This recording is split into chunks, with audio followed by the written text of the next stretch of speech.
यो 974 स्टेडियम यति नजिक छ हामीबाट। अनि यहाँ ओहो आज हाम्रो यस्तो ठुलो पानी जहाज पनि आएर बसेछ। अनि यो मिना होटल एन्ड सिटी सेन्टरको भ्यू सब देखिएको छ। अनि हाम्रो यतापट्टि नेसनल म्युजियम को हामी अपोजिटमा छौँ, ठ्याक्कै नेसनल म्युजियमको अपोजिटमा। यो अहिलेको most of the famous place in Lucille होइन, एकदम राम्रो वकिङ प्लेस एन्ड देन वहाँ एकदम राम्रो डिजाइनर एन्ड विथ लाइट होइन। यो चाहिँ एकदम बेस्ट प्लेस हो। फुल टाइममा चाहिँ घुम्न आउन चाहिँ एकदम राम्रो ठाउँ हो यो।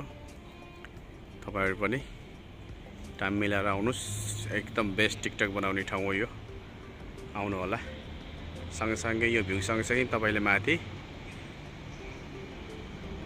हामीले के भन्छ यसलाई जुन होइन, जुन पनि देख्न सक्नुहुन्छ। आइदिनुस्, मजाले घुम्दिनुस् अनि आफ्नो टाइमलाई स्पेन्ड गर्नुस्।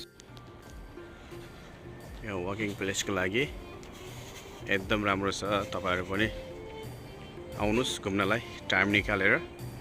यो लुसेल यो राम्रो ठाउँ छ, तपाईहरुले पनि यो मौका नगुमाइदिनुस्।